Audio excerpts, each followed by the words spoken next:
शिक्षक पात्रता परीक्षा सीजी टेट जिसको बोलते हैं इवनिंग टाइम का, ये हम इसमें हमको बाल विकास में शिक्षा शास्त्र के 30 क्वेश्चन को सॉल्व करने हैं। इसमें आपको दिखाई दे रहा है 30 क्वेश्चन, तो चलिए फटाफट शुरू करते हैं। तो पहला क्वेश्चन आपके सामने है, बाल विकास में शिक्षा शास्त्र का। दल शिक्षण में विकसित करने की सामर्थ्य है, सर्वाधिक उपयुक्त विकल्प का चयन करें। यह सभी आंसर सही मगर सर्वाधिक उपयुक्त हम लोग देख रहे हैं। यहाँ पर टीम टीचिंग की बात कर रहा है, सबसे सामर्थ्य इसका आंसर है सी, एक दूसरे के शिक्षण को परिपूर्ण करने की आदत। आपको मैं बता रहा हूं ये कि क्वेश्चन का आंसर आप पहले देख लीजिए और उसको ध्यान दीजिए, कॉन्सेप्ट में डालिए, फिर आगे बढ़िए।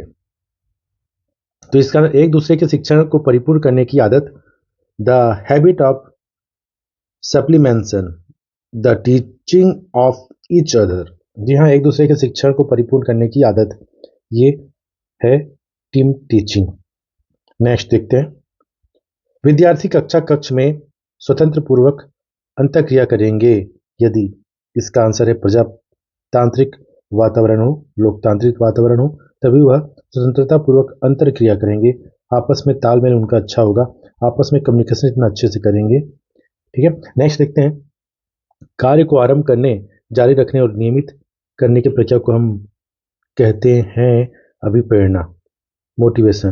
क्योंकि आप कार्य आरंभ करोगे, जारी रखोगे और नियमित रूप से करोगे, क्यों भाई, मोटिवेट रहोगे तभी तो कर पाओगे। सुबह उठना है, अनुशासित होके आपको डेली रूटीन तैयार करना है, पढ़ाई करना है, आगे बढ़ना है और आगे, तो इसका है अभिप्रेरणा, मोटिवेशनल। नेक्स्ट देखते हैं क्वेश्चन, चलिए नेक्स्ट है चौथा, हमको यह है कि 12 मिनट में कंप्लीट करना है।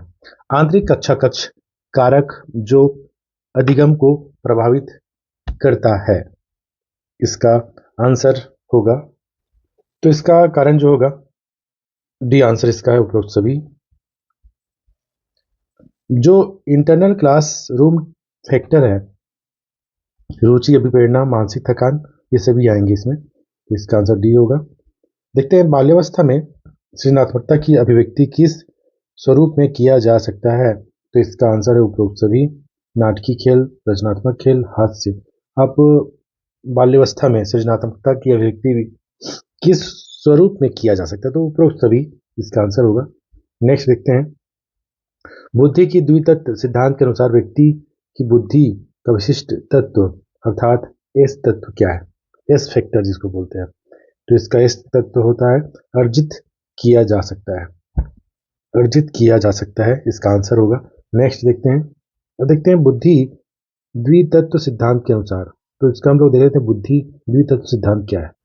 तो चलिए शुरू करते हैं। बुद्धि का द्विकारक सिद्धांत जो है, यह आप देखिए यहाँ पर स्पीयरमैन ने, चार्ल्स स्पीयरमैन ने, जो कि ब्रिटिश मनोवैज्ञानिक थे, 1904 में प्रतिपादित किया था। इनके सिद्धांत के अनुसार मानव बुद्धि दो प्रमुख कारकों से मिलकर बना होता है। पहला कारक है सामान्य कारक, विशिष्ट कारक। इसको सामान्य कारक को जनरल फैक्टर बोलते हैं, इसको जी फैक्टर बोलते हैं, विशिष्ट कारक को एस फैक्टर बोलते हैं। देखिए आपको यहीं से क्वेश्चन पूछा है, तो आपको एस फैक्टर मतलब विशिष्ट कारक, ठीक है, उसी बारे में। तो स्पीयरमैन की कारक विश्लेषण में निकाला गया है, देखिए क्या आएगा। अब यहां पर आ रहा है कि जी कारक, जनरल कारक में सामान्य बुद्धि होता है, यह मानसिक ऊर्जा का वह सामान्य भंडार है जो व्यक्तियों में होता है। सामान्य भंडार की बात करें, कॉमन, जन्मजात होता है, ये बदला नहीं जा सकता, संभव होता है। जी की मात्रा अधिक होती है, इसमें बुद्धिमान होता है, वह उतना ही, तो जी की मात्रा जितना अधिक होगा उतना बुद्धिमान होगा। ठीक है, एस फैक्टर क्या होता है, एस में होता है कि यह व्यक्ति अर्जित करता है, वो जन्मजात होता है, जबकि ये अर्जित करता है, विशेष कार्य क्षेत्र से संबंधित होता है, प्रशिक्षण अभ्यास से होता है, जैसे कि गायक के संगीत में और सर्जन इसमें होता है, खिलाड़ी शारीरिक क्षमता में। एक ही व्यक्ति में अलग अलग कार्यों के लिए एस कारक होता है। तो थोड़ा सा और बात कर लेते हैं आगे कि क्या है हियरार्की संबंध जी फैक्टर। तो इस तरह से तो देखिएगा यहाँ पर बुद्धि द्वितत्व सिद्धांत के अनुसार बुद्धि, व्यक्ति की बुद्धि विशिष्ट तत्व एस फैक्टर, देखिए बहुत अच्छा है, अर्जित करता है, वो अर्जित वाला काम है एस फैक्टर में, और जन्मजात होता है जी फैक्टर में। ठीक है, कॉमन है, ये स्पीयरमैन ने दिया है। तो अब प्रश्न इंपॉर्टेंट हो जाता है, इस बार एस से पूछा, इस बार जी से पूछेगा। ठीक है, नेक्स्ट देखते हैं, बच्चों के पिछड़ेपन का कारण हो सकता है। इसका जो कारण हो सकता है उपरोक्त सभी दृष्टि दोष, निर्धनता, दोषपूर्ण पाठ्यक्रम, ये सभी आएंगे पिछड़ेपन के कारण में। नेक्स्ट देखते हैं, एक शिक्षक पाठ पढ़ाने से पहले बच्चों से प्रश्न पूछकर उनसे रुचि और जिज्ञासा उत्पन्न करता है। यहाँ किस नियम का उपयोग कर रहा है वो? तो इसका आंसर तत्परता का सिद्धांत, तत्परता का नियम जिसको बोल सकते हैं, जिज्ञासा तत्परता का नियम। ठीक है, ये समझ तो आगे तत्परता का नियम क्या होता है।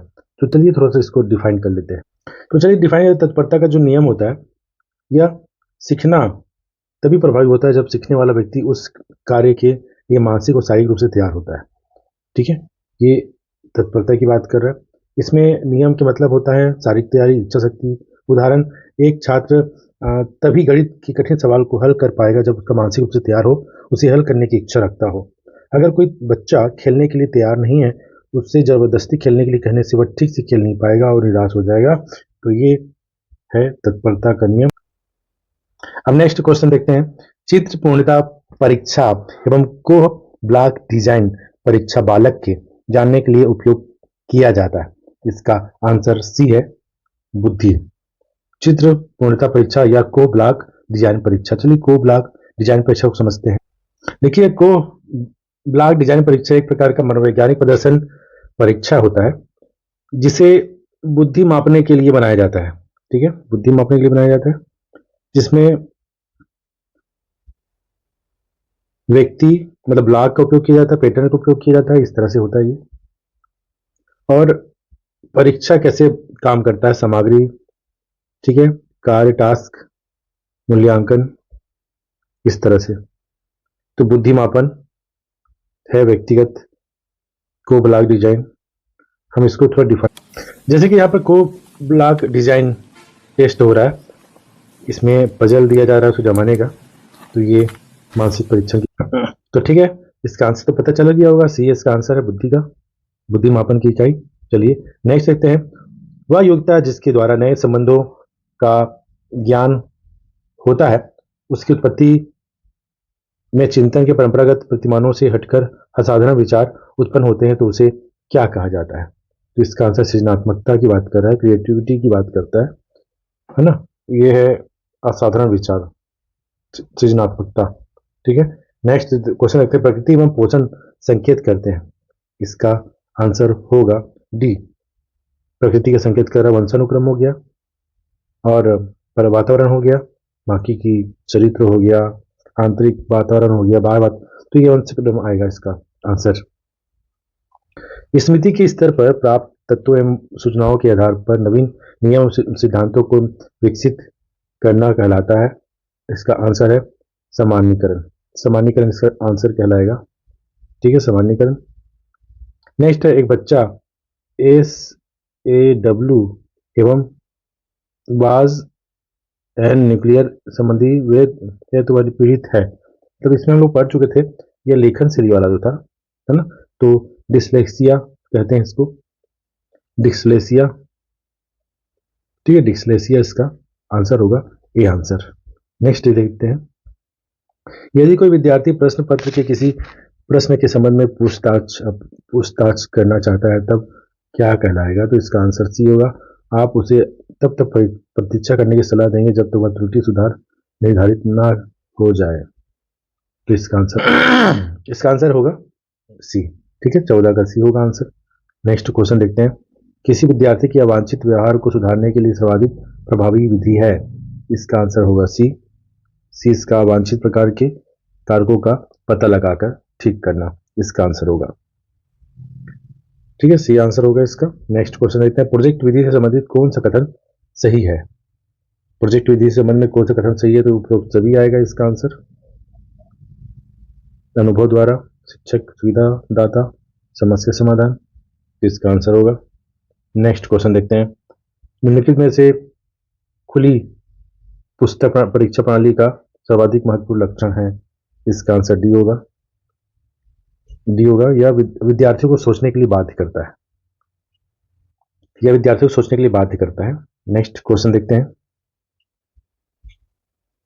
अधिगम के लिए निम्नलिखित में सर्वाधिक आवश्यक है। क्या आवश्यक है? इसका आंसर है सीखने की इच्छा। सर्वाधिक आवश्यक है। सीखने की इच्छा रहेगा तभी तो बच्चा करेगा, उसको इच्छा है तभी तो आगे बढ़ेगा। नेक्स्ट है, यदि किताब पढ़ने पर किसी बालक को प्रसन्नता होती है तो यह क्या है? तो इसका आंसर भी है आंतरिक अभिप्रेरणा। आंतरिक अभिप्रेरणा होगा। नेक्स्ट क्वेश्चन देखते हैं। एक शिक्षक कक्षा 7वीं के विद्यार्थियों के कार्य को एकत्रित कर पढ़ने के उपरांत अपने अगले पाठ को विद्यार्थियों की आवश्यकता के अनुरूप समायोजित करता है, वह कहलाता है। इसका आंसर सी होगा, अधिगम के लिए आकलन। अधिगम के लिए आकलन, ठीक है। जब शिक्षक बच्चों के समूह का एक अभिन्न अंग बनकर उनके व्यवहार की जानकारी लेता है तो यह कहलाता है, क्या कहलाएगा? सहभागी निरीक्षण। सहभागी निरीक्षण कहलाएगा, ठीक है। व्यवहार को जानने का उदाहरण क्या कहलाएगा? सहभागी निरीक्षण कहलाएगा। नेक्स्ट देखते हैं। कोई भी बालक जिसका व्यवहार सामान्य सामाजिक व्यवहार से इतना भिन्न हो जाए तो उसे समाज विरोधी कहा जा सके, तो इसका आंसर होगा बाल अपराधी। बाल अपराधी। बाल अपराधी इसका आंसर होगा, समाज विरोधी। नेक्स्ट है, इनमें से कौन सा प्रमस्तिष्क पक्षाघात का उदाहरण नहीं है? तो इसका आंसर मांसपेशी डायस्ट्रोफी होगा, जबकि ये सब आएगा इसमें, ठीक है। क्रेबल पल्सी। नेक्स्ट क्वेश्चन देखते हैं। कौन सा कारक शिक्षण अधिगम प्रक्रिया से संबंधित नहीं है? तो इसका आंसर होगा सी। 13 मिनट हो गया, 12 मिनट का टारगेट था, 1 मिनट प्लस हो गया। चलिए कोई बात नहीं, ये इसको हम लोग टारगेट पूरा करते हैं 15 मिनट के अंदर करने का। विषय वस्तु की प्रकृति नहीं है, जबकि ये सब तीनों हैं, ये नहीं है, ठीक है। नेक्स्ट देखते हैं। अस्वाभाविक उत्तेजक के प्रति स्वाभाविक उत्तेजक के समान अनुक्रिया करना सीखना ही अधिगम है। यह कथन किस अधिगम सिद्धांत पर आधारित है? तो इसका आंसर होगा बी, परंपरागत अनुबद्ध अनुक्रिया का सिद्धांत। इसका आंसर होगा बी। ये सब मॉडल आंसर के हिसाब से आपको बताया जा रहा है, तो इसके आंसर ऑथेंटिक है, सही है, क्योंकि सीजी व्यापन के द्वारा किया गया। नेक्स्ट क्वेश्चन देखते हैं। छिपी हुई वस्तुएं ढूंढ निकालना इस बात का संकेत है कि शिशु निम्नलिखित में से किस संज्ञानात्मक कार्य में दक्षता प्राप्त करने लगा है? वस्तु स्थायित्व। वस्तु स्थायित्व है इसका आंसर। 27 नंबर का क्वेश्चन देखते हैं। बालकों की विभिन्नताओं के चाहे जो भी कारक हो, वास्तविकता यह है कि विद्यालय के विभिन्न पाठ्यक्रमों के द्वारा उसका सामना करना चाहिए। ये कोटेशन किसका है? देखिए कोटेशन उसने 3 पूछा था 2017 में, इसमें कम से कम 2 क्वेश्चन पूछे गए, तो कोटेशन तो पूछ ही जा रहा है। तो इसका है स्किनर, और स्किनर है इसका आंसर। सीखने का अर्थ है, तो सीखने का अर्थ क्या होगा? सभी होगा, आदों का, ज्ञान का, अभिवृद्धि का। देख सकते हैं धारा प्रवाहित विस्तार, मौलिकता एवं लचीलापन इत्यादि घटक संबंधित है, तो इसका आंसर होगा सी, अपसारी चिंतन। इसका आंसर सी होगा, अपसारी चिंतन। नेक्स्ट देखते हैं। निम्नलिखित में से मूल्यांकन को प्रदर्शित करता है, तो इसका आंसर डी होगा, उपरोक्त सभी। उपरोक्त सभी, ठीक है। मूल्यांकन कितना में कितना पाया, तो ये सब सही कहलाएगा। इसी तरह से 2019 का इवनिंग क्लास का सी टेट कंप्लीट होता है। नेक्स्ट वीडियो में फिर से मिलते हैं, तब तक धन्यवाद।